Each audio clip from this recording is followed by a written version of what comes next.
हर हर महादेव। हिमालय की गोद में बसा एक छोटा सा गांव था, केदार गांव। यह गांव अपनी सादगी, श्रद्धा और शिव भक्ति के लिए जाना जाता था। गांव के लोग मानते थे कि उनके जीवन की हर डोर महादेव के हाथों में है। सुख हो या दुख, सफलता हो या असफलता, सब कुछ भाग्य का खेल है। इसी गांव में अर्जुन नाम का एक युवक रहता था। वह ईमानदारी, मेहनती और शिव का अत्यंत प्रिय भक्त था, लेकिन जीवन में उसे लगातार असफलताएं मिल रही थी। पढ़ाई में मेहनत के बावजूद परीक्षा में असफलता, काम में लगन के बाद भी गरीबी और रिश्तों में सच्चाई के बाद भी अकेलापन। अर्जुन का मन बार बार यही पूछता, अगर सब कुछ भाग्य से ही तय है तो मेरे मेहनत का क्या अर्थ। एक रात अत्यंत व्यवस्थित होकर अर्जुन केदारनाथ मंदिर पहुंचा। चारों ओर बर्फ जमी थी, हवा में शांति थी और मंदिर में दीपकों की मध्यम रोशनी। अर्जुन ने शिवलिंग के सामने बैठकर आंखें बंद की और पहली बार शिकायत के स्वर में प्रार्थना की, हे महादेव, यदि मेरा भाग्य पहले से लिखा जा चुका है तो मुझे इतना संघर्ष क्यों, और यदि नहीं लिखा तो फिर भाग्य तय कैसे होता है। उस रात अर्जुन की आंख लग गई। शिव का प्रकट होना। स्वप्न में उसने देखा कि पूरा आकाश नील प्रकाश से भर गया है। डमरू की मधुर ध्वनि गूंजने लगी। सामने साक्षात भगवान शिव खड़े थे। जटाओं में गंगा बह रही थी, कंठ में वासुकी विराजमान था और नेत्र में करुणा का आस्था सागर। अर्जुन भय और श्रद्धा से काँप गया। उसने शीश झुका दिया। महादेव मुस्कुराए और बोले, वास्तव अर्जुन, तू जानना चाहता है कि मनुष्य का भाग्य कैसे तय होता है। आज मैं तुम्हें यह रहस्य बताऊंगा। भाग्य का पहला सूत्र कर्म।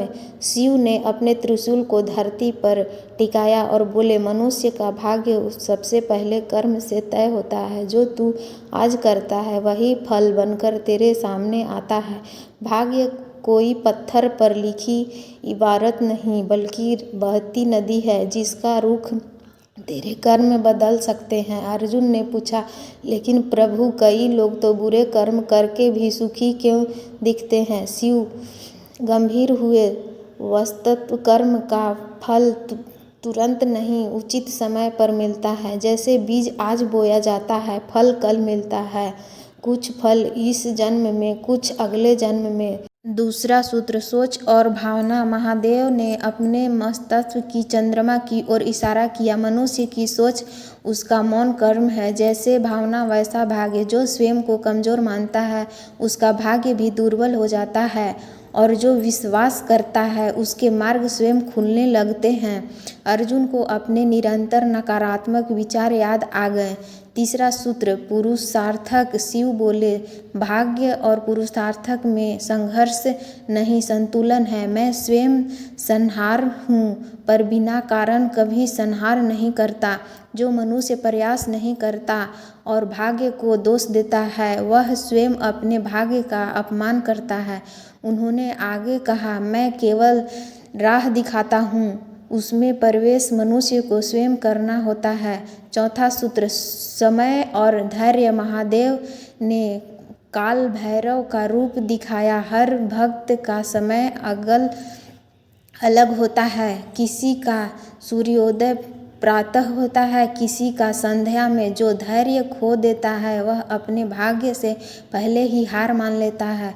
पांचवा सूत्र दूसरों के प्रति कर्म। शिव की वाणी और भी करुण हो गई। जो दूसरों को पीड़ा देता है उसका भाग्य भी पीड़ा से लिखा जाता है, और जो दूसरों की जीवन में प्रकाश करता है उसका मार्ग स्वयं प्रकाशमय हो जाता है। अंतिम सत्य। अर्जुन ने कांपते स्वर में पूछा, तो प्रभु, क्या आप हमारा भाग्य लिखते हैं। शिव मुस्कुराए, नहीं, वास्तव में तो केवल साक्षी हूँ। कलम तेरे हाथ में है, स्याही तेरी कर्म है और कागज तेरा जीवन। जब तू जाग जाता है तब भाग्य भी बदल जाता है। स्वप्न में जागरण। अचानक अर्जुन की नींद खुल गई। मंदिर में सुबह की आरती हो रही थी। आंखें से आंसू बह रहे थे, पर मन हल्का था। उस दिन से अर्जुन ने शिकायत छोड़ दी। उसने पूरे विश्वास, सकारात्मक सोच और सेवा भाव से कर्म करना शुरू किया। वर्षों बाद वही अर्जुन गांव का मार्गदर्शन बना और केदार गांव में आज भी एक पंक्ति कही जाती है, महादेव भाग्य नहीं लिखते, वे हमें लिखना सिखाते हैं।